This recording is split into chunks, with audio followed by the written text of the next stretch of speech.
Hi, everyone. Thank you so much for taking the time today to be on this call. I'm really excited to talk to you about this initiative that we've been doing in Montana for quite some time now, and to tell you more about it and tell you more about the application process to be able to come to what we call the Action Institute.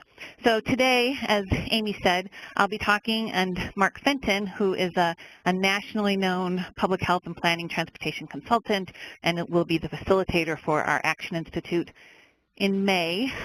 He'll be on the phone and talking intermittently, and also Meg Tracy, who is with the Montana Disability and Health Program and a great partner of mine through all of this work, will also be on the phone and piping in here and there. So let's just get started. We're going to just give you an overview of what BACI really is. We call the Building Active Communities Initiative BACI for short, because we're in public health and we love acronyms and all those. And we'll tell you a little bit more about the Institute and the application process. As I said, Mark will provide some insights, and Meg as well, and then we'll have a question and answer period at the end.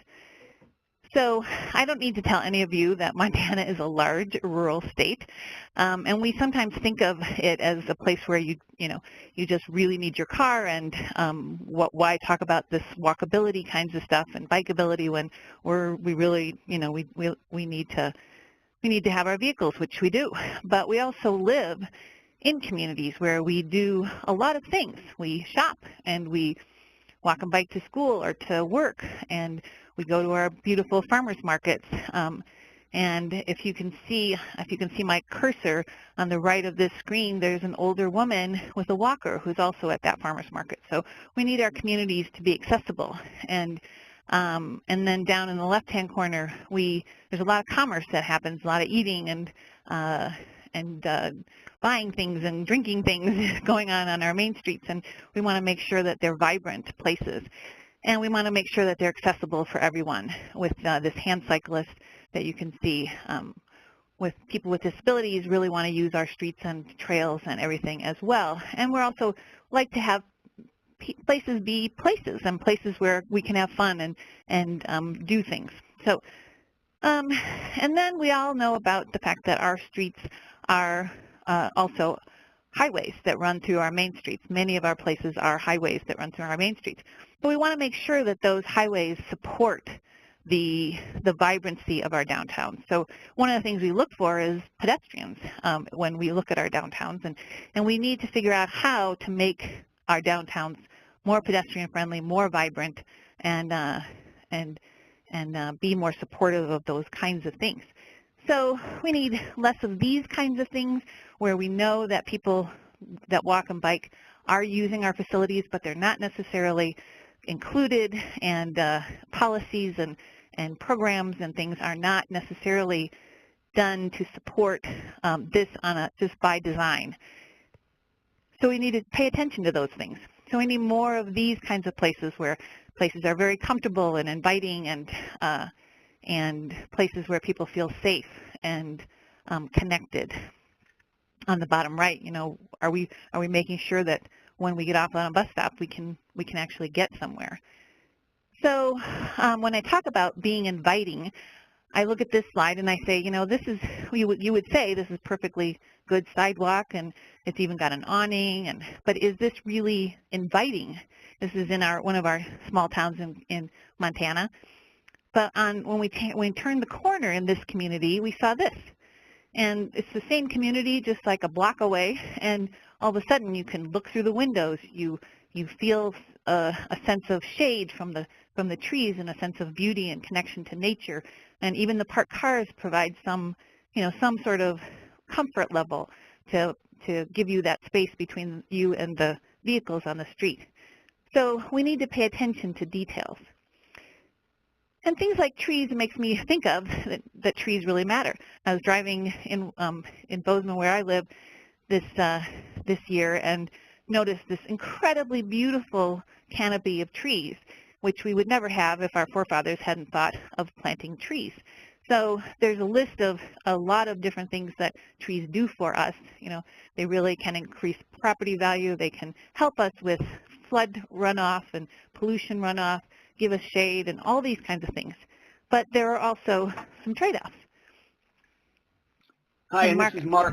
Mark, I'm going to come across like the grouchy guy because I'm an engineer by training, and I also know that these trees imply trade-offs. So I don't know if anybody is a public works director or an engineer or an elected official in your community, but you might look at those and say, yeah, but it looks like there's a lot of limbs that could come down on power lines. And, well, man, I bet in the fall when all those leaves fall, then I got to have my public works guys out there cleaning the catch basins. And I know that what those roots are going to do to those sidewalks. And the only point in that, I'm not being facetious, those are actually all real issues, but they don't denigrate, they don't eliminate all the benefits that those trees stand for, from reducing the heat island effect to air quality and all sorts of things. And what we have found is that what you need are interdisciplinary teams to understand that range of trade-offs, right? And every time when we talk about adding a sidewalk, when we talk about changing the signal light timing at an intersection, to make it easier for pedestrians to cross, there's a trade-off, and that means it's going to actually slow motor vehicle traffic. So you're going to hear one of the repeated themes for our conversation today is the need for interdisciplinary teams, teams with expertise across the spectrum and with responsibilities around your community to really be effective. You really got to convene an interdisciplinary team. As a result, one of the questions we wanted to ask was who's actually here on the call. So would you mind, there's a little poll now. You'll notice it popped up to the right of the screen here. You should see which of these best describes your role in the community. And if it's not one of these precisely, if you're close to one of those, hit that. And if not, then just hit other. But if you would just press hit one of those choices under the number 1 to the right and then hit submit, we'll get a picture of who's here.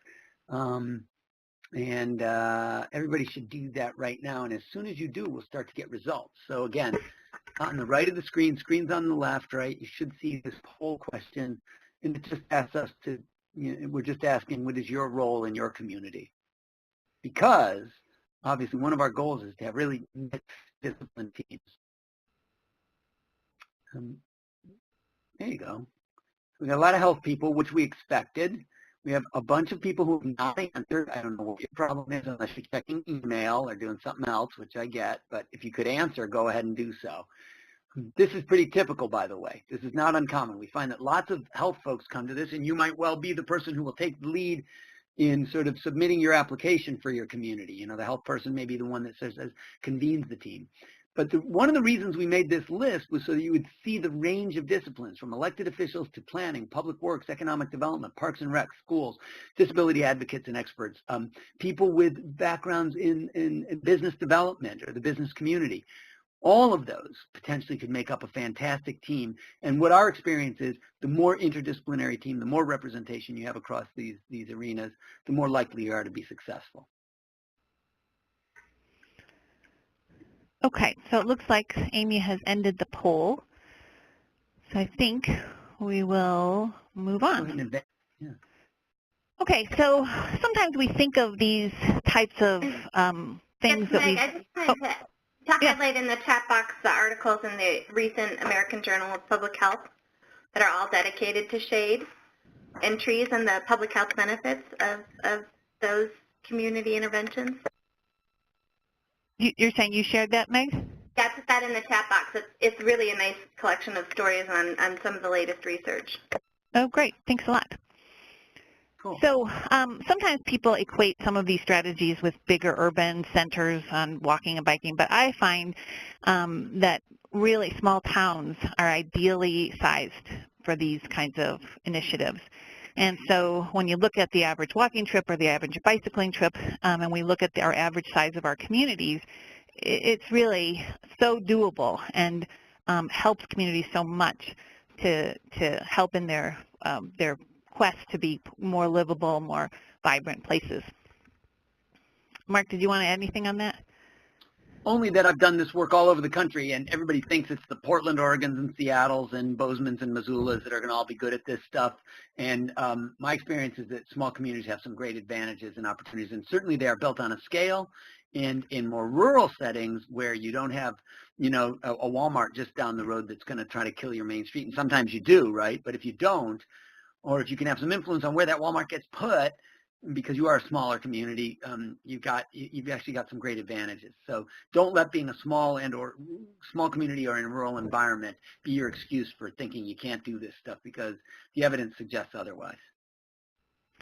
And talking about that, I think I forgot to mention at the onset, and I'm going to mention it again at the end, but I wanted to let you guys know that this year's Action Institute is really focused towards smaller communities. So we are actually creating an eligibility of 20,000 or less in population for this next year's Action Institute. And it's not because we don't like the larger communities, it's because we really think that the larger communities have a lot more expertise and are much further along on this kind of thing.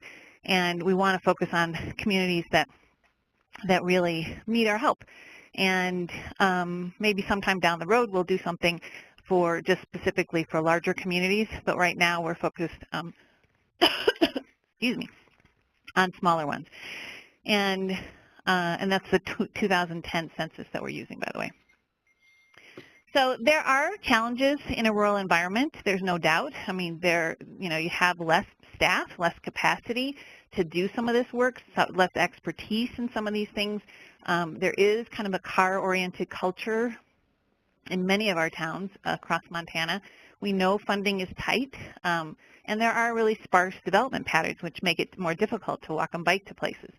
And there are some issues with city and county coordination. As you can see on the right, there's I took a picture of a bus stop that is in a city jurisdiction, and then in the same county, the bus stop looks like this. And so, what would a person do if they have a disability or something in this county picture when they get off the bus stop? It would become much more difficult. So making that city-county coordination is really critical. The other side of this is that what I have seen, and Kathy too, in our work in MEG, we have talked about this often, that one of the advantages small communities have is often you have a fairly small, close-knit group of leaders, community advocates that have stepped up and play many roles. I talk about the fact that in a lot of small towns, the mayor is also the Little League coach, and he's also a lay minister in his church, and he also runs a volunteer program. I mean, it's just in small communities, people are very resilient and accustomed, independent, and self-reliant. Which makes them capable of change. You also have smaller geographic size. You don't have the literal physical spread to the larger communities. Many of the lower cost sort of approaches that we're going to talk about at the Institute are very applicable in smaller, less urbanized areas. There are low cost and sometimes no cost treatments that you just put in when you're repaving a road anyway. And we often remind people that some of the stuff, the most important stuff we talk about at the Institute will be policy change, changing the rules, how you do business as a matter of course, and that doesn't cost anything initially. It's not about funding being the variable, because sometimes if you just change the rules, how subdivisions get built, so when the next one does, even if it's 5 years away, it gets built the right way, that includes sidewalks, that includes good ADA access and transit access if you have that. We've been amazed at what often smaller communities can do, and we've seen some really good examples of municipal and county collaboration too. So all of those challenges are also opportunities that come without the burden and massive bureaucracy of a larger city or town. Great. So we've been at this for quite a while. We started this work in 2004, and we've been leading up to this Building Active Communities initiative, which we started in 2012. So we've had actually 5 institutes already, and you can see some of the pictures from some of them. In 2014, you can see some of the snow that we had. So we've always had them in March, and we decided this last year to have them in May so that we could get better weather. And this is kind of what happened. So we had a major blizzard right in the middle of our Action Institute. And so this is the slide to remind you that you need to bring, it's very casual, but you need to bring hats and coats and boots and whatever you need to deal with Montana weather, because we know it can happen any time of the year. And we're going to definitely go out and do our walks, and so know that that's going to happen no matter what the conditions. But it was a great opportunity to talk about snow clearing policy. So it was. There's upside. It was perfect for that. And tree maintenance. Yeah. Tree maintenance. So the main goal of the Action Institute is really to provide you with the tools and give you technical assistance right there at the Institute to help you in developing the policies or the plans or the projects that you want to do to make your community safer, more connected, and more walkable. And this year's Institute, we're actually also going to focus on access to healthy, affordable, and local foods. So we're going to go to some pretty cool places in Livingston, which is where our next Action Institute will be. So next here, oh, this is Mark. Yeah, the point I just like to make is, although health, and we're a lot of health people on the call, you may well be well aware, I hope, of the Surgeon General's call to action to promote walkable communities. It was a compendium published in fall of 2015 that essentially said, wow, the research is in. We can't just tell people to walk. We have to, because it's good for them, we have to actually build places where it's easier and more inviting to walk and where it's built into their daily lives. We have a national physical activity plan.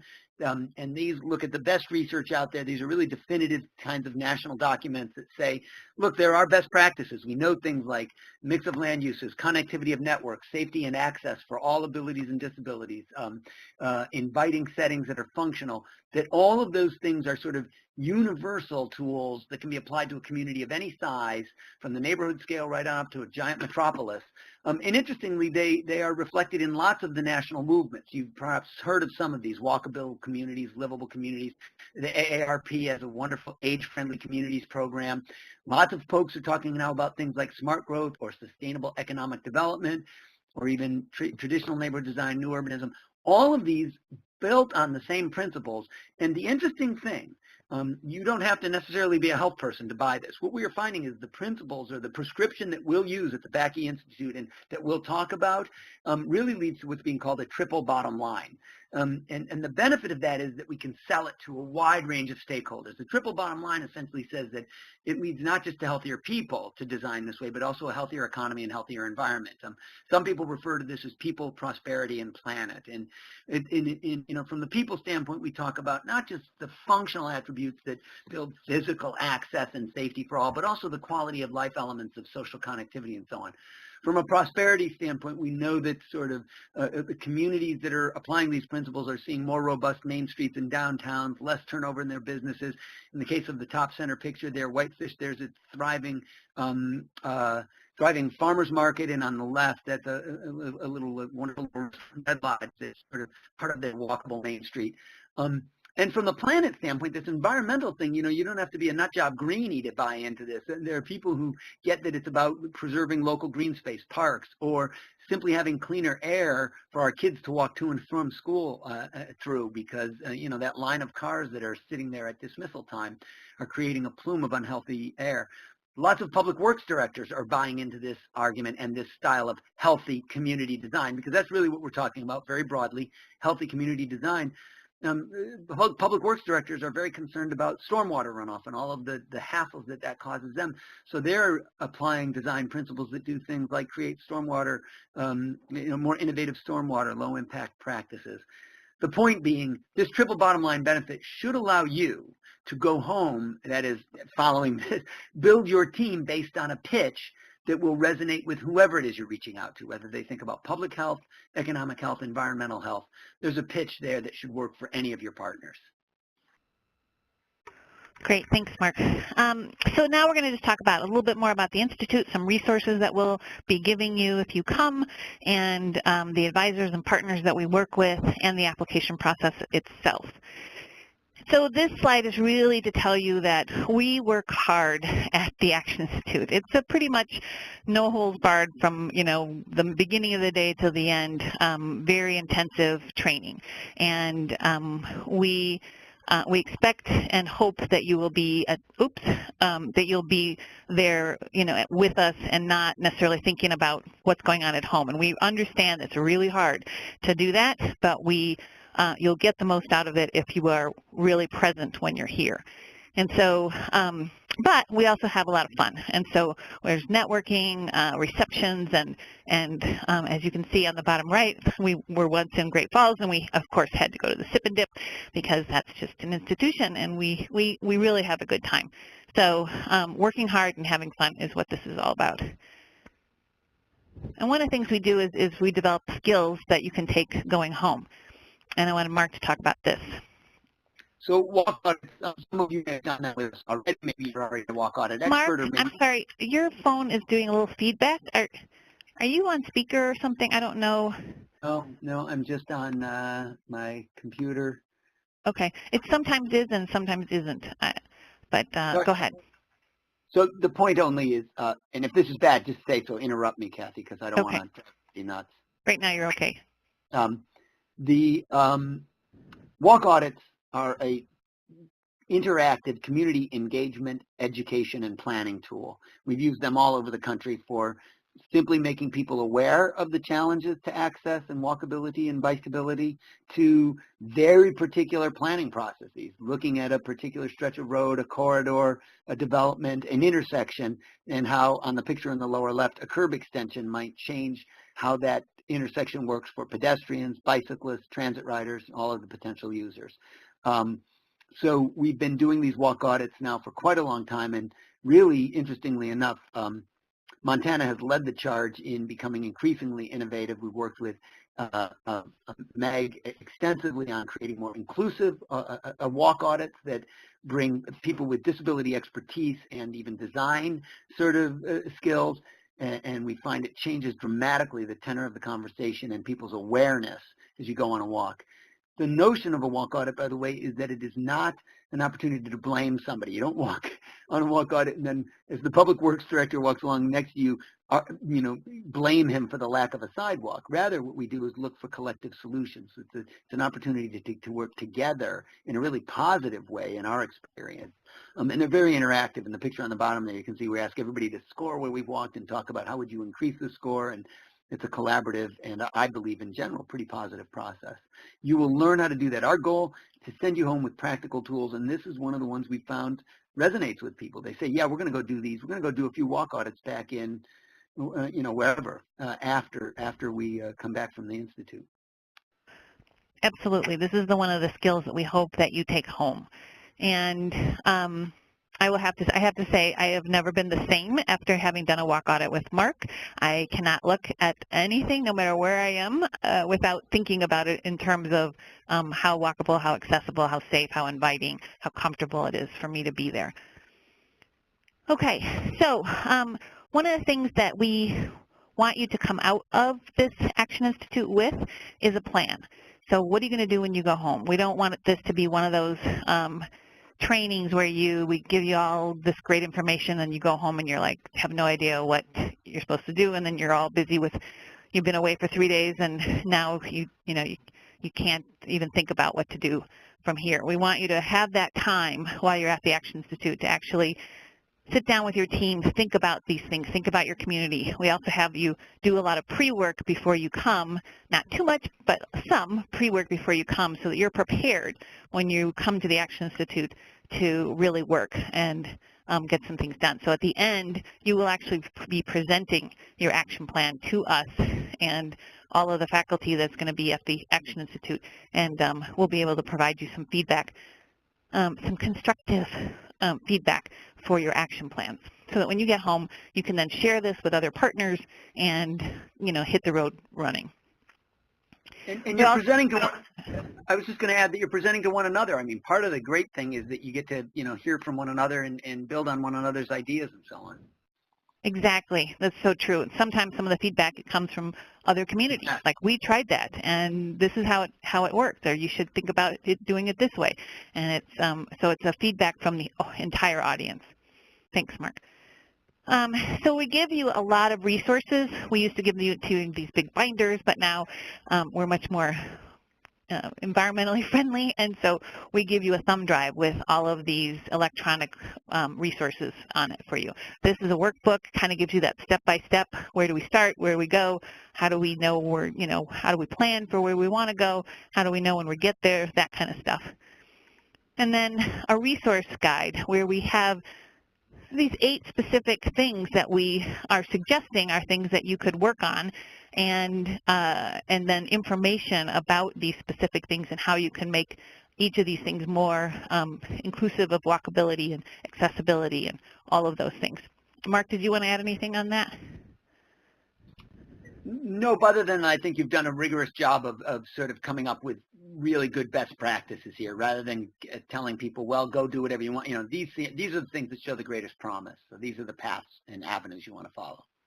Right, and not to say that, you know, you couldn't come up with something else, certainly, and a lot of times people do, but we want it to be something that really puts you on that path for making your community healthy by design.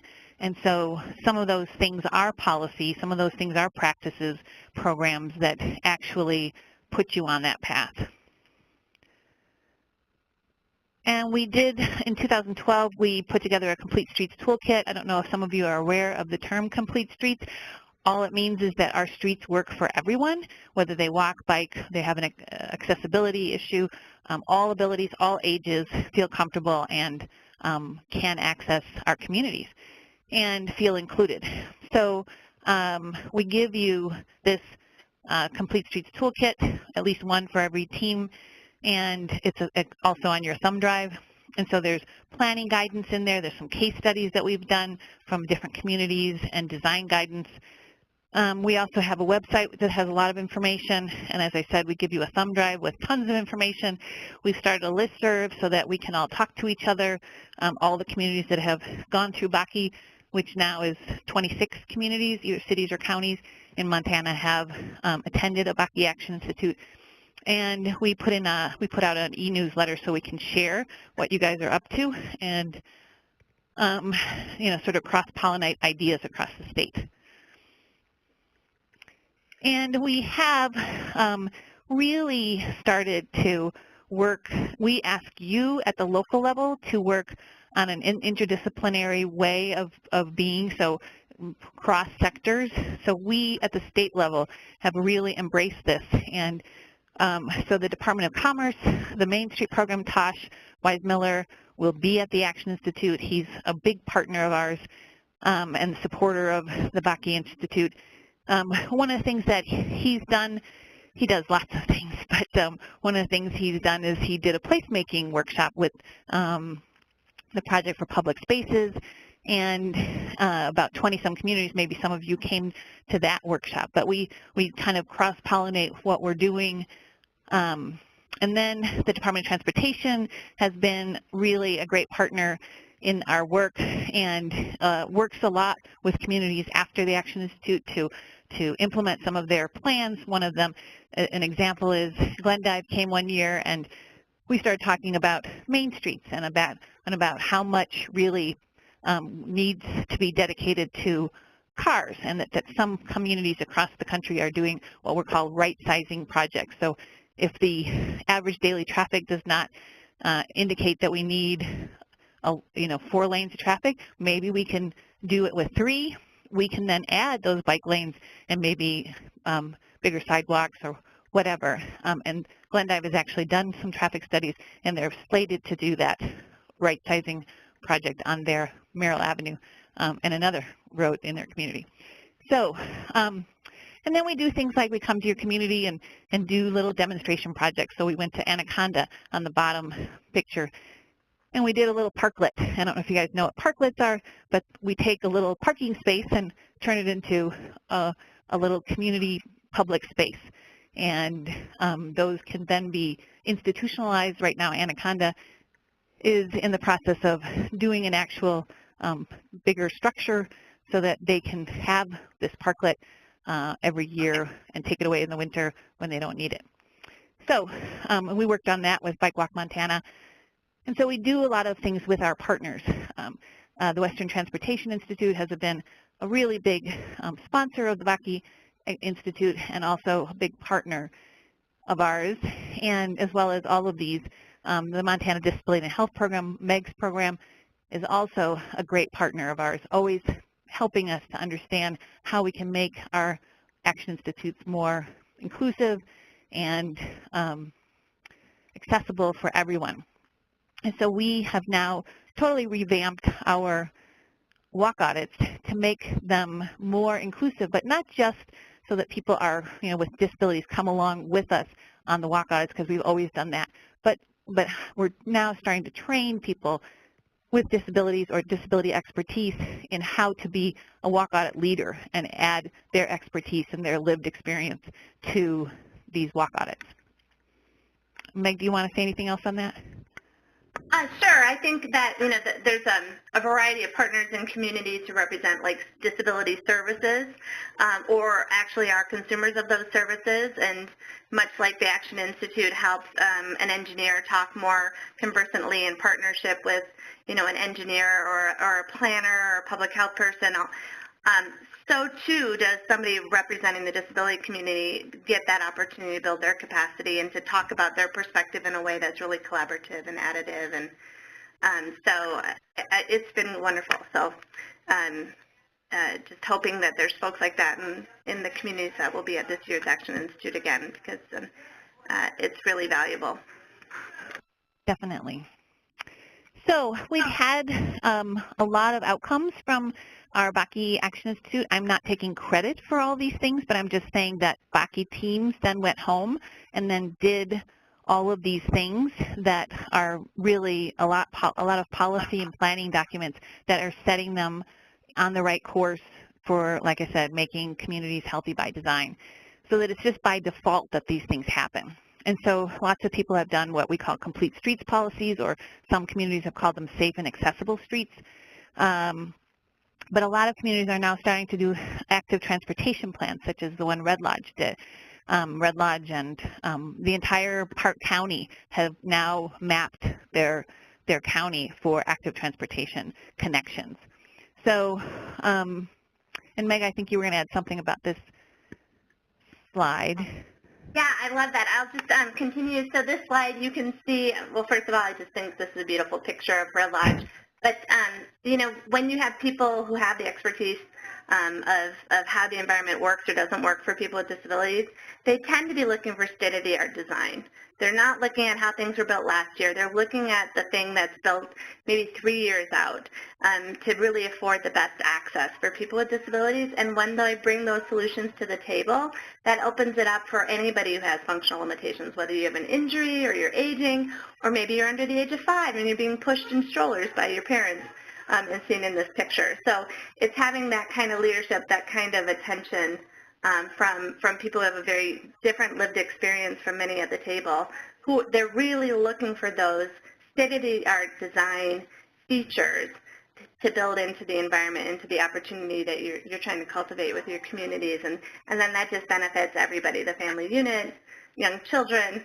People are moving in and out of disability because of injury or health issues. So I just love this picture. Yeah. And I know that's what I like about the term universal design, because it really helps everybody. If we build our communities that work for people with disabilities, it works for everyone.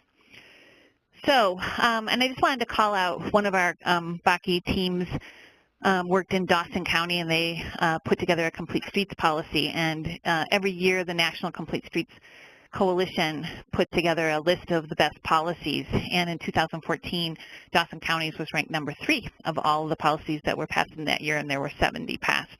So we're very proud of them. And then last year, actually, Missoula was redid their policy. We worked on bringing the National Complete Streets Coalition here in 2009, and Missoula passed the first policy in Montana, and they just revisited that policy and wanted to make it even better. And last year it was ranked number 1 of all the policies. So we're doing pretty good here. So our major goals are to improve the health of the community through multi-sector partnerships and collaboration. And we focus, as I said, on policy, systems, and environmental change, because we want to put you on the path, or to do the things that are going to be sustainable, or as Mark calls them, sticky things that aren't when you're done, it's going to keep going into the future. And we look at the evidence base, but we also look at how, the practice-based strategies and then bring them to a local context. And this on the right is a picture of what Livingston did. They did this incredible thing in their farmers market, because they thought their farmers market was putting some people that were walking and biking and some children at risk, because there was a lot of confusion, a lot of cars moving in and out of the farmers market. So they did a little demonstration project to show how they could better design that whole functioning of that market in terms of transportation, all modes of transportation, and now they've changed the way they do their farmers market because of this demonstration project. So, and then again, we want to always support people in their local efforts through better coordination at the state level. So we at the state level are all coming together to try to help you guys at the local level. So talk a little bit more about the application process.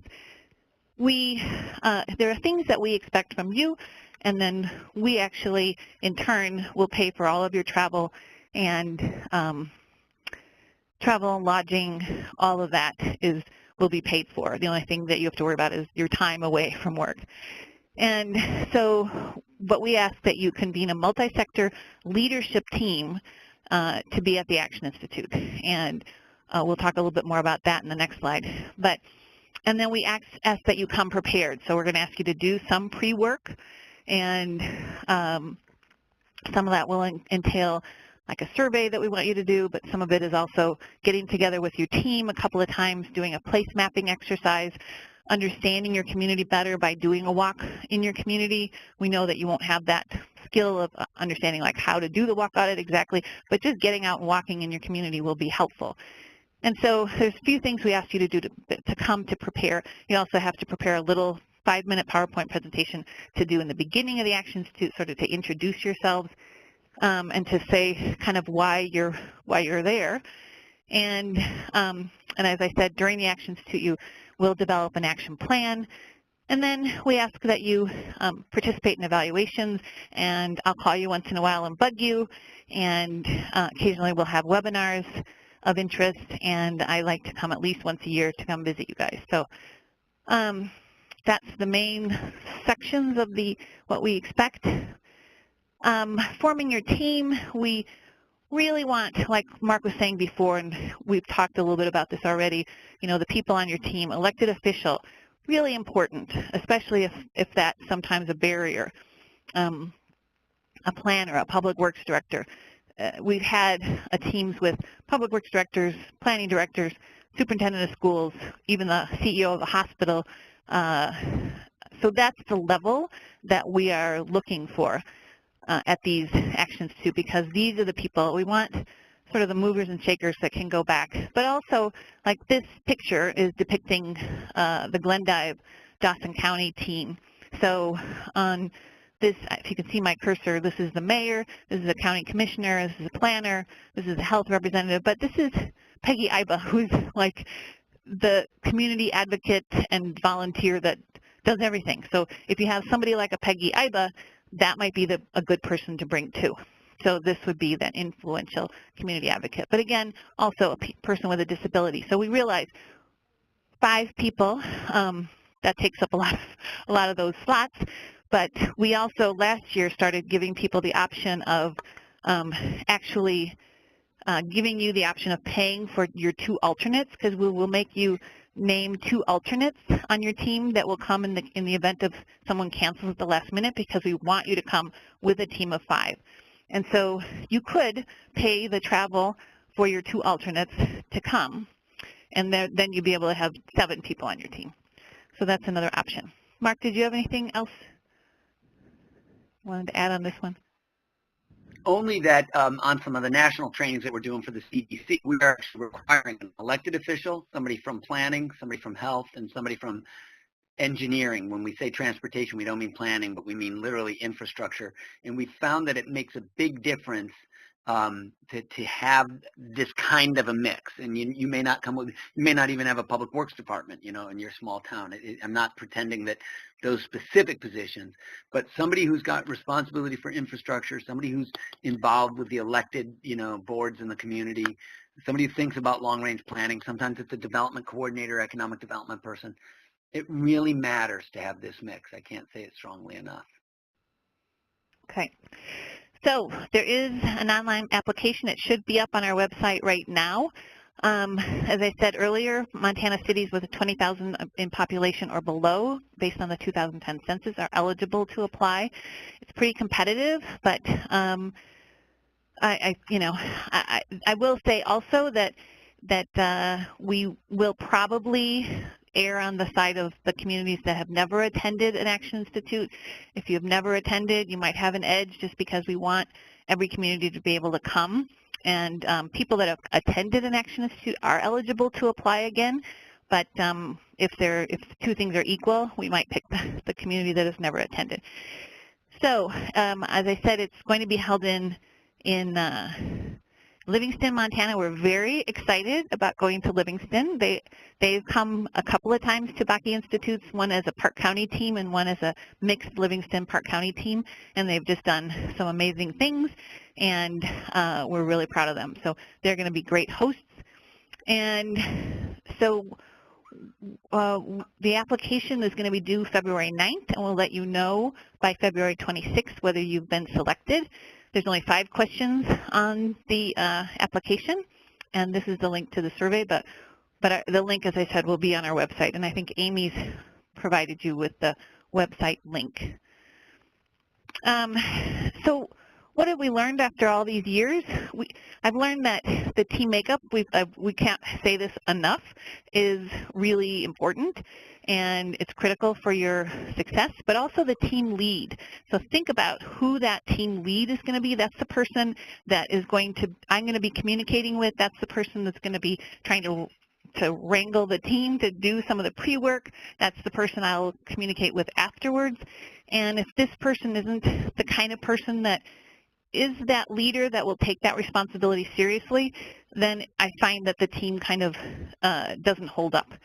And so really think about your team lead person. And then planning, we've learned that planning for inclusion from the very start, always thinking about it, always making it a part of everything we do is inclusion. People with disabilities, but for everyone. We focus on not only the information we're giving you, but learning from each other is a big part of this, and building your team. We only pay for 1 car for you to come to the training, and that's really mainly a budget issue for us, but also it's a team building experience, especially if you're driving 7 hours across Montana. So we want you to really gel as a team, now, going to the Action Institute and at the Action Institute and after. We want to connect you with state resources. So at the Action Institute, there will be a ton of people there from the Department of Transportation, Commerce, Fish, Wildlife, and Parks, Western Transportation Institute. All of our partners, a lot of them show up for the Action Institute. And we follow up with you, and we share what you're up to. But like I said before, we also have a lot of fun. So I want Meg to share a little bit more about what she is going to be able to help you guys with, and then we'll close it out and get some questions answered. Thanks, Kathy. So on the previous slide, that was Heath and Jenny Montgomery. Heath is a young boy, and Jenny's his mom dressed up as Silver the raccoon, who's the playground mascot for Silver Summit Playground in Missoula. And, they really led the All Abilities Playground effort in Missoula and raised, a lot of money. Just from the baseball game, they raised $45,000. Those were children with disabilities who got those donations. And you can see in the background there's this mountain, and there's lots of ways to get to the goal. And I think it's just such a great metaphor for this interdisciplinary team. Everyone's coming from their perspective, but we all have this goal of a healthy community. Next slide.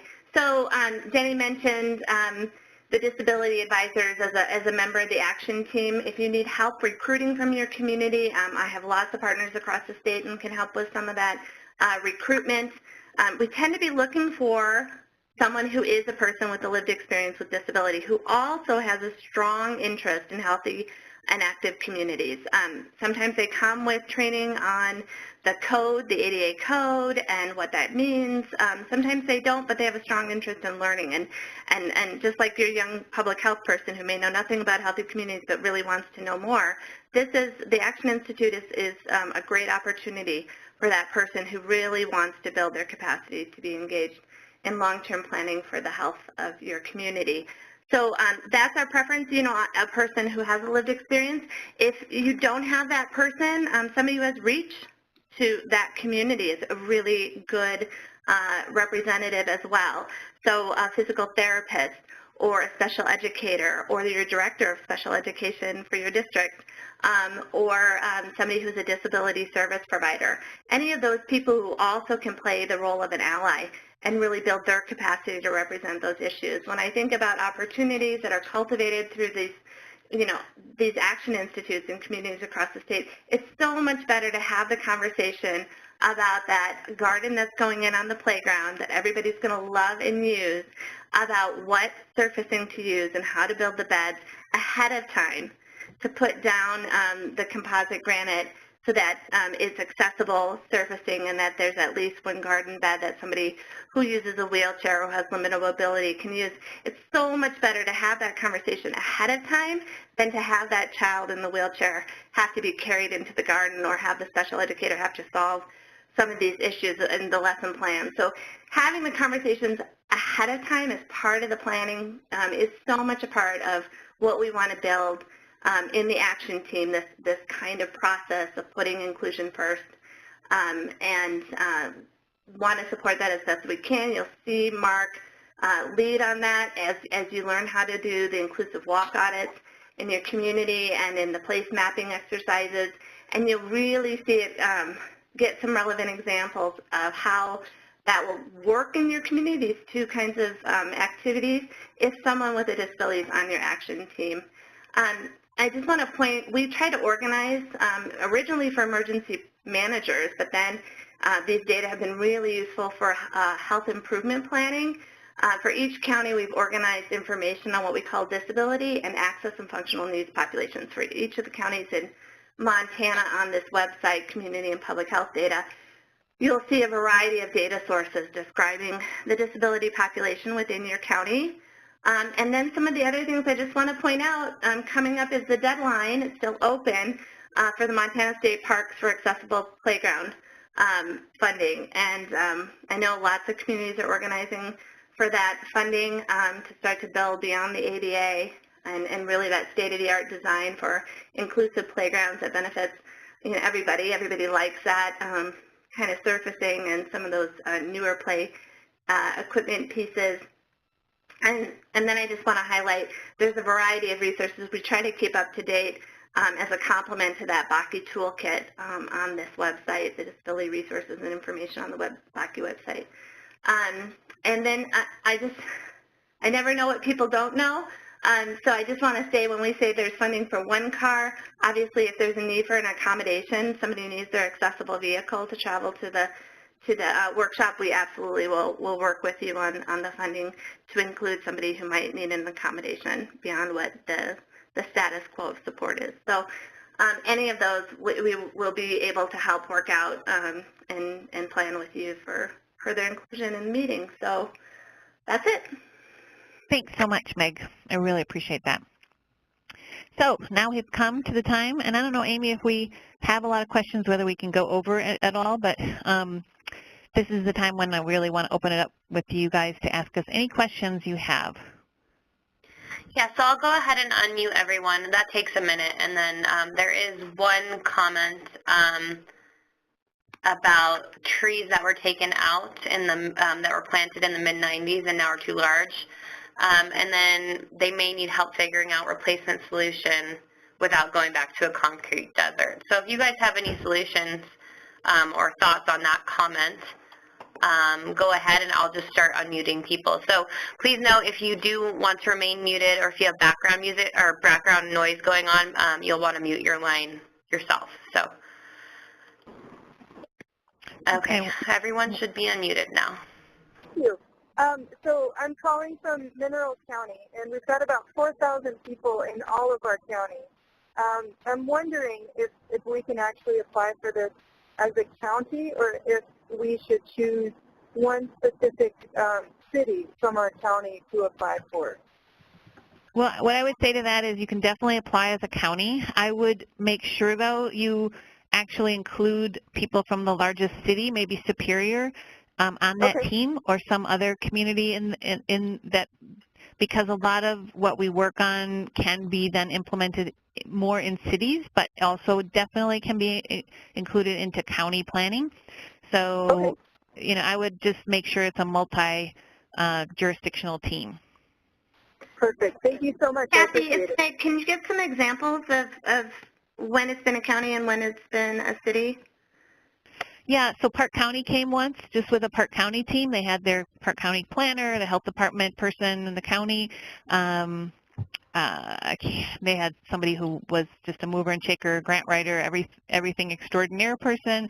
And I can't remember who else was on their team that year, but they came as just a county team, but then they realized that they really needed to work with their largest city, which is Livingston. So then I think the next year or the year after, they came with a joint team with some people, like the city commissioner was on that team, their public works director in Livingston was on that team, and then some of the same people from the county came as well that time.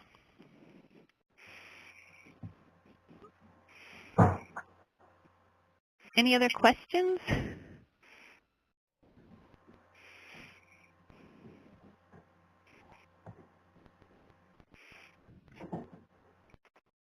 Oh, there has to be a question out there. We did such a great job. Yeah. So this Fenton guy, I've heard he's a total nut job. What's the deal with him? I've heard he's totally like weird and kind of hyperactive. Could you get maybe a better faculty member? We do have to provide some Valium when Mark comes to our Action Institutes, but no, this is big, and I'll just say what I've seen for those on the call. Wait, I was totally kidding. I was not fishing. No, I just want people to understand, from the Action Institutes, communities will go home and the first thing, on their action plan will be to find funding to bring Mark to their community. It can be that transformative, the kind of positive energy that generates this kind of getting unstuck that happens partly through the walk audit, partly through the diverse range of experiences that Mark brings to the table and pulls from communities in such a creative way. I think it can, I'm really excited you're coming again, Mark. You're sweet to get. You guys are really kind, and all kidding aside, though, it really is credit to these great teams. I've been privileged to go visit places like Anaconda and Red Lodge and Livingston, and I'm really jacked that we're going to get to visit Livingston again. You people, I would urge you to apply if you possibly can. Pull a team together and apply, because going into Livingston will also be a great case study community. They did, in fact, not unlike what we talked about a moment ago, a joint city-county team, and they've really put some of this to work, and the county's been actively involved in it. It's a really nice example. So all credit to the communities, really, for the great stuff that's been happening since. Yeah, and I would also say that Livingston has also just put together a rural transit system, a fixed route rural transit system. So that's going to be really exciting. We're going to hear about that at the Action Institute. We're also going to have an elected official panel so that Mark can moderate a conversation with elected officials to talk about, how do we work with our elected officials better to understand these issues and to help be supportive of these issues. And also, we're going to visit the Livingston Food Resource Center, which is, if you don't know about it, it's incredible. It's basically their food bank, but it's so much more. And we're going to meet Michael McCormick, who's their executive director, and talk about how they support local food agriculture in the community and have really just turned this into a major community asset. I'll stop there so we can see if there's any more questions. Maybe we should address the tree question. So Lorraine said, our street trees were planted in the mid-90s and now are too large. Many are dying. We need help figuring out a replacement solution without going back to a concrete desert, including evaluation by an arborist. Right. So that was just a side comment, but if you guys have any suggestions. I don't know, Mark, if you know much about. No, I was just going to say that indeed getting an arborist involved, but what we found is that the communities that are successful, my experience on this is that they take a long-term plan, so they don't end up in a situation where they've, all the trees mature at the same time, and therefore they're losing a lot of them in the same period of 3 to 5 years. They're rather sort of launching a replanting program, spread it over time, and there's a lot of public-private partnerships. So we'll see groups like Scout Troops or Rotary Kiwanis, community service organizations take this on, because it's a sort of a nice fairly straightforward. You know, if you work with a professional arborist who said these are the kinds of species that you want to be putting in and so on, you begin a gradual, over time, replacement process, taking out the earliest and most damaged trees, the oldest ones, start replanting those. Don't take them all at once, so just as you said, you're ending up with that concrete landscape. So there's a way to, you know, build a plan around this that can be very effective and is not, and this is my important takeaway, what I've learned about this, and it's not just, another thing to add to Public Works list. You know what I mean? Because Public Works departments are always telling us, I think quite validly in many cases in smaller communities, hey, look, we're resource limited. We can only do so much. We cannot go out tomorrow and replant, take down all those dead trees, put in all those new ones. It would kill our budget in 1 year. Mm-hmm. Well, you shouldn't try to do it in 1 year. You should spread it over time, and you should partner with other agencies and organizations, and including service groups right there in your community that would love to be actively involved in a process like this. Yeah, and I would add to that, in the Complete Streets Toolkit, we did a case study on Anaconda. Anaconda, as you probably all know, is a Superfund site, and they have trouble planting, you know, and getting trees to grow because they had toxic soil. So they started a tree planting project, and I think they've planted over 2,000 trees, something like that.